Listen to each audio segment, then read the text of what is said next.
بابا فرید رحمۃ اللہ تعالی علیہ آپ فرماتے ہیں میں مجاہدے کر رہا تھا، ریاضتیں کر رہا تھا قرب الہی پانے کی.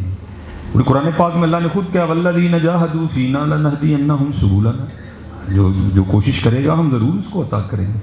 آپ فرماتے ہیں میں ریاضتیں کر رہا تھا تو کیا ہوا، ایک دن مجھے پیاس لگ گئی تو حضرت اپنے نفس پہ شدید تھے بڑے. تو آپ فرماتے ہیں میں نے نفس کو مخاطب کر کے کہا، میں نے کہا کوئی پانی شانی نہیں ہے، اب برداشت کرنی ہے پیاس.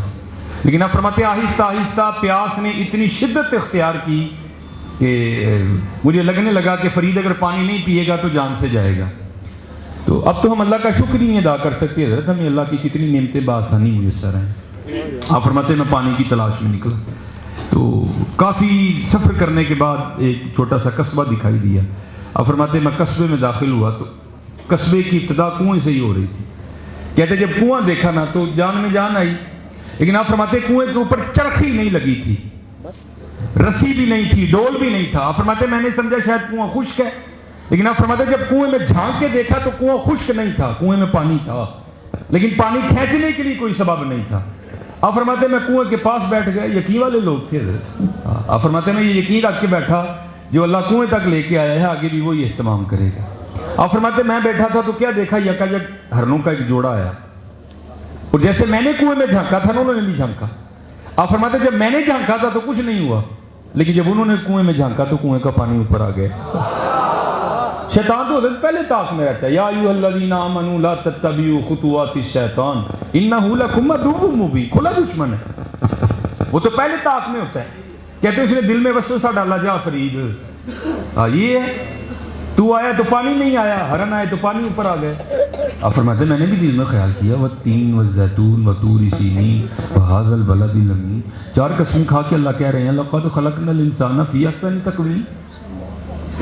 اور اوپر سے مرید ہوں میں چشتیوں کا. میرے شیخ ہیں سید محمد قطب الدین بختیار کاکی، میرے دادا شیخ ہے حضرت سلطان الہند، میرے پردادا شیخ ہے حضرت خواجہ عثمان ہارونی رحمۃ اللہ تعالی علیہ مجمعین. وہ میرے لیے پانی نہیں آیا. بہرحال آپ فرماتے ہیں میں بیٹھا رہا. آپ فرماتے ہیں ہرن پانی پی کے نہ چلے گئے تو پانی اوپر ہی تھا. تو کہتے میں نے کہا چل فرید آیا تو نہیں آیا تو اوپر ہی نہ، چل تو بھی پی لے. آپ فرماتے جب میں پانی پینے کے لیے پھر گیا نا کنویں پہ تو پانی پھر نیچے اتر گیا. کہتے میری حیرانگی میں اور اضافہ ہوا، وہی ہو کیا رہا ہے، میں آیا تو پانی اوپر نہیں آیا، ہرن آئے تو پانی اوپر آ گیا، پانی اوپر ہی تھا، میں پینے کے لیے گیا تو پانی پھر نیچے اتر گیا. یہ ہے کیا؟ تو حضرت عام تو نہیں تھے نا، وہ تو خاص لوگ تھے. کہتے میں نے اللہ کی بارگاہ میں رجوع کیا وَأَنِيبُوا إِلَىٰ رَبِّكُمْ فَفِرُّوا إِلَى اللَّهِ. کہتے میں نے اللہ کی بارگاہ میں رجوع کیا، یا اللہ میں آیا تو پانی نہیں آیا، ہرن آئے تو پانی آ گیا، پانی اوپر ہی تھا، میں پینے کے لیے گیا تو پانی پھر نیچے اتر گیا. یا اللہ یہ ہے کیا؟ تو جواب کیا آیا فرید تو ڈول اور رسی کے آسرے پہ آیا تھا، وہ ہمارے آسرے پہ آئے تھے.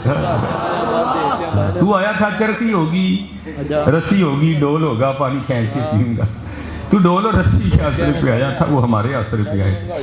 فرید جس دن تو بھی ہمارے آسرے پہ آئے گا ہم تیرے لیے بھی پانی اوپر بھیجیں. بات کو یقین کیا نا. اور اقبال نے اپنی ساری شاعری میں بار بار یہی بات نہیں دہرائی. اب فرماتے ہیں یقین مثل خلیل آتش نشینی، یقین اللہ مستی خود گزینی. اور آج ہماری یوتھ کا یہ حال ہے کہ صرف اسی ڈر سے داڑھی نہیں رکھتے کہ وہ رشتہ ہی نہیں دے گا. اور کون ہے بھائی دینے والا اور کون ہے نہ دینے والا؟ ہاں وہی ہیں دینے والے اور وہی ہیں نہ دینے والے.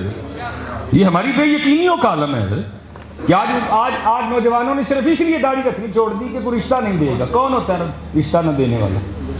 صرف تیرے اندر کھوٹ ہے، تیرے اندر ہے. یقین مثل خلیل آتش نشینی، یقین اللہ مستی خود گزینی. اے تہذیب حاضر کے گرفتار، موت سے بدتر ہے بے یقینی.